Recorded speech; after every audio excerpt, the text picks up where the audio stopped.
Bonjour à tous, aujourd'hui on continue sur la collinéarité de vecteurs et nous allons utiliser cette propriété de la collinéarité pour démontrer l'alignement de 3 points ou le parallélisme de deux droites. C'est parti. Alors commençons ici parce que tu dois connaître. Donc nous allons travailler pour démarrer sur GeoGebra. Donc sur GeoGebra j'ai placé donc 4 points qu'on peut voir ici au niveau des coordonnées et nous allons démontrer que les droites AB et CD sont parallèles. Alors ici, nous allons travailler avec la notion de vecteur dans cette capacité. Donc les droites qui se trouvent à ce niveau-là, on va les enlever. Et je vais remplacer la droite AB par le vecteur AB. Et de même pour le vecteur CD. Je retrouve donc ici deux coordonnées de ces deux vecteurs. Alors évidemment, avec le travail précédent, on sait que deux vecteurs sont collinéaires lorsqu'ils ont la même direction. Mais évidemment, deux droites parallèles ont aussi la même direction. Donc si j'arrive à démontrer que ces deux vecteurs ont la même direction, je vais pouvoir démontrer que les droites AB et CD ont aussi la même direction, donc sont parallèles. Alors ici, il est assez simple de voir la collinéarité, puisqu'on voit que le vecteur U est égal à 2 fois le vecteur V. Donc ici, les deux vecteurs U et V sont collinéaires, donc les droites AB et CD sont parallèles. Évidemment, on aurait pu aussi utiliser le critère de collinéarité en calculant le déterminant. Donc c'est tout à fait envisageable, vous vous en souvenez, si le déterminant est égal à 0, les droites sont parallèles. Mais ici, il était quand même plus simple de travailler sur la définition de base, tout simplement. On va pouvoir obtenir notre première propriété, c'est-à-dire qu'effectivement deux droites ici sont parallèles, par exemple les droites AF et AB, elles sont parallèles si et seulement si, cela veut dire que ça marche dans les deux sens, si et seulement si les vecteurs AB et EF sont collinéaires. Bien, continuons sur cette seconde partie, où cette fois-ci, nous avons donc 3 points, A, B et C avec les coordonnées qui se trouvent ici, et nous souhaitons savoir si les points A, B et C sont alignés. Alors pour savoir cela, évidemment, cela signifie dans un sens que les points A, B et C appartiennent à la même droite. Alors ici, cette conjecture est tout à fait viable au vu du travail sur GeoGebra. Alors pour démontrer cela, nous allons retravailler avec la notion de vecteur, mais avant ça, il faut essayer de comprendre le principe. C'est-à-dire que j'ai ma droite AB et je vais tracer la droite, non pas AB, mais la droite AC. Alors évidemment, ces droites AB et AC sont confondues. On pourrait même aller plus loin dans le sens où AB et AC, ces deux droites-là, sont parallèles. Alors commençons à travailler avec la notion de vecteur. Donc je vais effacer mes droites et je vais les remplacer par des vecteurs. Donc je vais travailler sur le vecteur AB, et je vais travailler sur le vecteur AC. Donc dans cette partie, si on arrive à démontrer que ces deux vecteurs sont collinéaires, cela signifie que les vecteurs AB et AC ici, ont la même direction. Mais comme ils ont un point en commun, le point A ici, ça veut dire tout simplement que les points A, B et C sont alignés. Bon, alors en observant, on peut voir qu'effectivement le vecteur V est égal à 3 fois le vecteur U. Donc on peut utiliser la propriété classique. Bon, ici je vais vous proposer avec le déterminant, puisque ici le déterminant du vecteur 5, 2 et 15, 6, si je l'applique, on obtient bien effectivement égal à 0. Donc les vecteurs sont collinéaires, et donc les points A, B et C sont alignés. Nous allons donc pouvoir travailler sur notre deuxième propriété. Donc ici, cette propriété nous dit que si j'ai 3 points A, B et C par exemple, si ces 3 points sont alignés, alors les vecteurs AB et AC sont collinéaires. Alors ici, dans cette propriété, ce qui est très important, c'est qu'on peut la modifier, on peut l'arranger, cette propriété. L'important, c'est d'avoir toujours un point en commun entre ces deux vecteurs. D'accord? C'est ce point en commun qui fait l'alignement. Si on n'a pas de point en commun, on obtient une propriété plutôt où on va travailler sur du parallélisme. D'accord? Donc pour l'alignement, un point en commun. Et si on n'a pas de point en commun, ça sera des droites qui vont être parallèles. Bien, juste pour étayer ce que je viens de dire, c'est que si je travaille sur d'autres vecteurs, par exemple les vecteurs, alors on va prendre un point en commun B, par exemple BA et BC, ici, bah, effectivement ici on va encore pouvoir voir que ces vecteurs sont collinéaires, puisque le vecteur V est égal à moins 2 fois le vecteur U, et donc cette propriété de collinéarité fonctionne bien. L'important, pour avoir l'alignement, c'est d'avoir effectivement un point en commun. Ici, par exemple, c'est le point B. Et cela fonctionnerait évidemment de la même façon avec le point C en commun. Maintenant, la partie ce que tu dois connaître est terminée. Passons à la partie ce que tu dois savoir faire. Bien, alors dans cette partie ce que tu dois savoir faire, tu l'auras bien compris, il faut savoir démontrer le parallélisme de deux droites. Pour ça, on utilise la collinéarité des vecteurs. Donc ici, j'ai rappelé la formule que j'ai pu réécrire. C'est une notation que je n'avais pas forcément mise en place dans la capacité précédente, mais c'est une notation qui est tout à fait viable, donc à toi de la retenir. Et puis, démontrer, évidemment, la deuxième chose que tu dois savoir faire, c'est démontrer l'alignement de 3 points. Pour ça, on va utiliser le même raisonnement qu'avec les droites parallèles, sauf qu'il y aura un point en commun. Donc maintenant, on va passer à la partie application. Et dans cette partie application, nous allons avoir 3 questions. Déjà, placer dans un repère les points ci-dessus. Et puis, on va démontrer l'alignement de ABC. Et on va travailler sur le parallélisme de AB et de DE. C'est parti. Alors pour répondre à cette première question, je te propose de travailler sur GeoGebra, évidemment, puisqu'on doit tracer un repère et placer les points dedans. Donc ici, j'ai placé les points A, B, C, D, E. Et dans cette première question, nous devons démontrer que les points A, B, C sont alignés. Donc on va tracer la droite AB. Donc évidemment ici, l'alignement semble tout à fait cohérent. Et ensuite, nous devons démontrer que la droite AB est parallèle à DE. Donc ici, c'est une conjecture aussi tout à fait viable. Donc on va passer à la partie algébrique et démontrer ça par le calcul. Bien, alors dans cette première partie, nous devons démontrer l'alignement de AB et C. Donc ici, ce que je te propose, c'est de calculer le vecteur AB et le vecteur BC. Donc le point en commun ici va être le point B, à ce niveau-là. On aurait pu faire le vecteur AB et AC. Bon, ici, c'est un choix de ma part. Tu peux prendre d'autres valeurs si tu le souhaites. Alors nous allons pouvoir calculer les coordonnées du vecteur AB. Donc ici, ça va être moins 1, moins 5. Et je vais avoir 1, moins 3. Ce qui nous fait effectivement moins 1, moins et moins, ça fait plus. Donc ça fait moins 1 plus 5.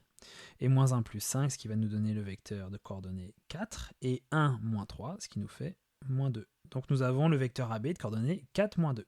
Puis de la même façon, nous allons pouvoir calculer les coordonnées du vecteur BC. Donc c'est 7 moins 1. Et on va avoir moins 3, moins 1. Donc moins et moins, cela fait plus. Donc 7 plus 1, ce qui va nous donner 8. Et moins 3, moins 1, ce qui nous fait moins 4. Donc assez rapidement, on peut remarquer que le vecteur AB et BC effectivement sont liés, ici.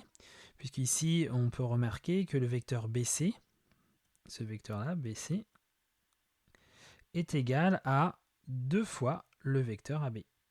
D'où les vecteurs BC et AB sont collinéaires. Mais ici, dans cet exercice, nous allons plutôt le démontrer à l'aide du déterminant.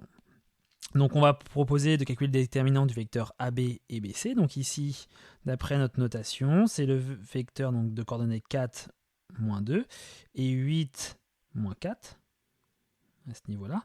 Et donc c'est égal, on applique la propriété, donc ça fait 4 multiplié par moins 4, moins 2 multiplié par 8. Donc ici, évidemment, au niveau calcul, ça nous fait moins 16.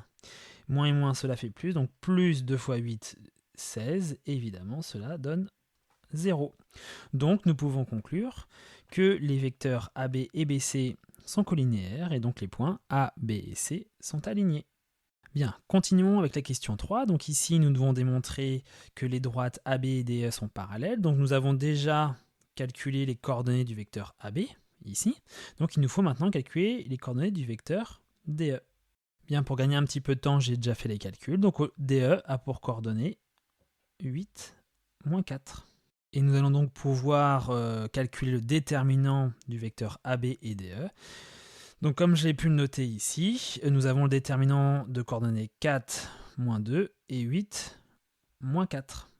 Bien, de la même façon, nous pouvons calculer ce déterminant. Donc on obtient 4 fois moins 4, moins 2 fois 8, ce qui nous fait un moins 16 plus 16, et ce qui nous donne bien 0.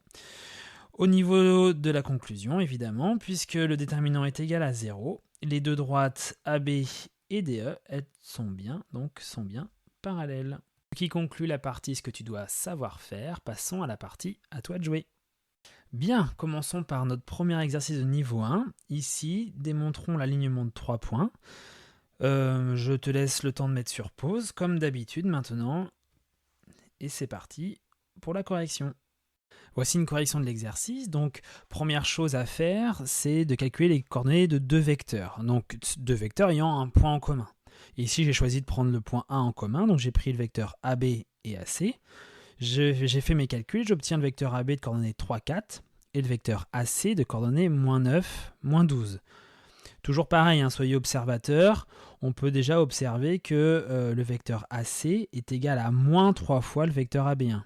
3 fois -3, ça fait bien -9, et 4 fois -3, ça fait bien -12. Donc ici, on sait que les vecteurs sont collinéaires, mais j'ai préféré de le démontrer à l'aide du déterminant, mais ce ne serait pas du tout une erreur hein, de proposer l'observation que je viens de citer ici. Donc on calcule en tout cas le déterminant, donc j'obtiens le calcul 3 fois -12 moins 4 fois -9 et ça fait -36 plus 36 qui fait bien 0. Donc comme le déterminant est nul, alors les vecteurs AB et AC sont collinéaires, donc les points A, B et C sont alignés. Donc passons à l'exercice suivant, toujours un exercice de niveau 1, et on doit encore démontrer ou vérifier du moins l'alignement de 3 points. Donc on met sur pause, et c'est parti pour la correction. Donc passons à la correction de cet exercice. Donc dans cet exercice, c'est vraiment de l'observation. Ici, nous savons que AB est égal à 5 fois le vecteur BC, ce que j'ai noté ici. C'est vraiment la définition même de la collinéarité. Ça veut dire que, comme j'ai noté, AB est égal à K fois le vecteur BC. Donc ici, les vecteurs AB et BC sont bien collinéaires.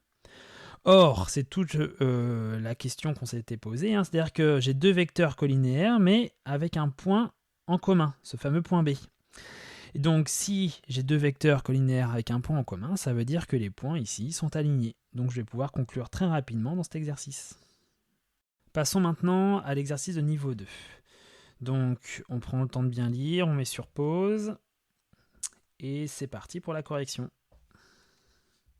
Alors, pour commencer la correction du petit 1, nous devons retrouver la valeur de y de telle façon à ce que le point M appartienne à la droite FG. Donc, une chose importante à comprendre, c'est que si M appartient à FG, ça veut dire que les points F, M et G sont alignés. Ce qui signifie que le vecteur MF et FG, par exemple, sont collinéaires. Il y a le point F en commun.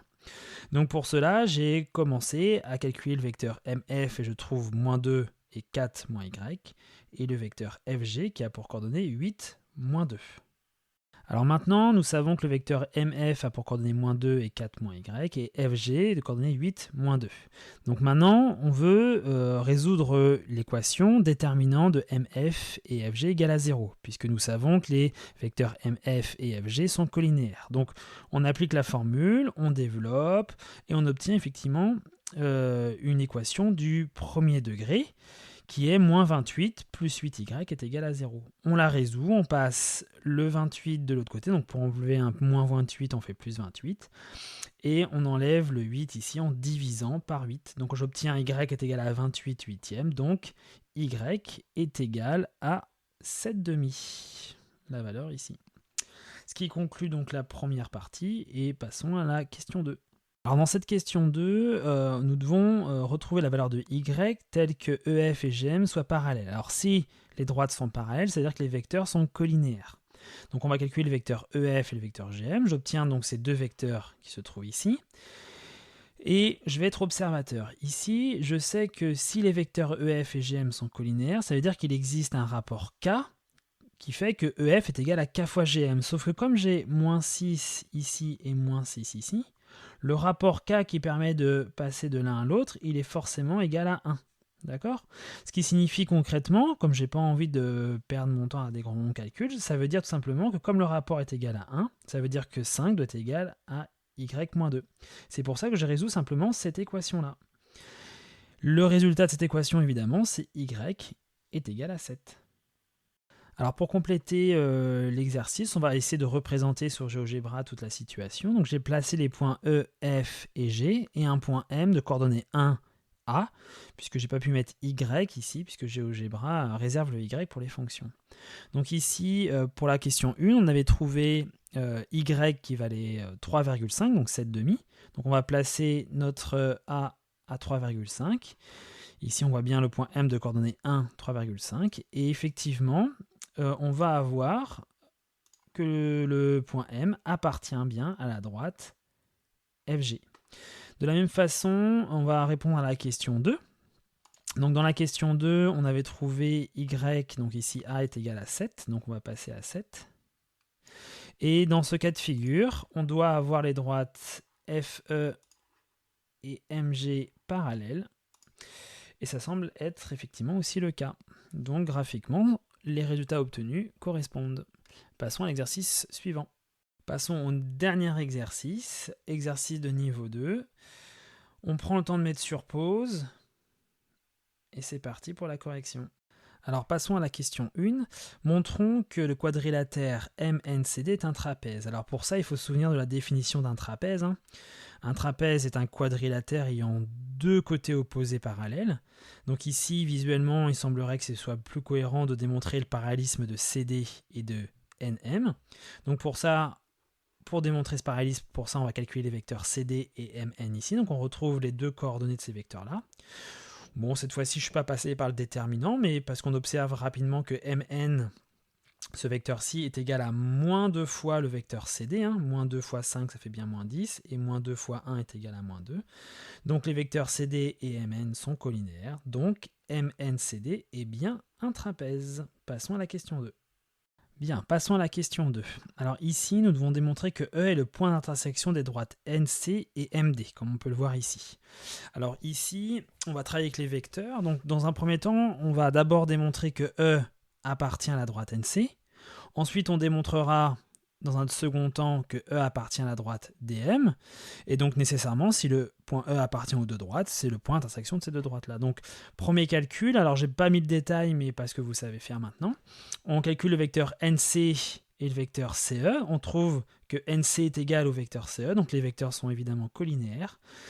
Ce qui signifie que le point E appartient à NC puisque les points sont alignés. De la même façon, je calcule le vecteur MD et DE dans la deuxième partie. Je trouve que ces vecteurs sont égaux, donc ils sont collinéaires, et s'ils sont collinéaires avec le point en commun, E appartient à DM. Je peux donc conclure que le E appartient à NC et à DM, donc E est bien le point d'intersection de NC et de DM. Passons à la question 3. Dans cette question 3, nous devons retrouver les coordonnées du point J et K. Donc nous allons appliquer nos formules ici. Première formule, donc on retrouve les coordonnées de xk, yk, k ici. Donc on obtient le point 4 coordonnées 2,5, 5,5. Et l'autre coordonnée, on applique la même formule ici. On obtient j de coordonnées 2, 2. Terminons avec la dernière question. Donc ici, nous devons démontrer que E, J et K sont alignés, juste ici.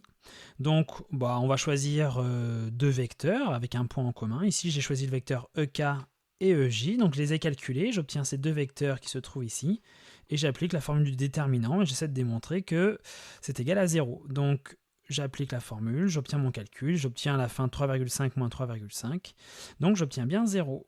Je peux donc en conclure que les points E, J et K sont alignés.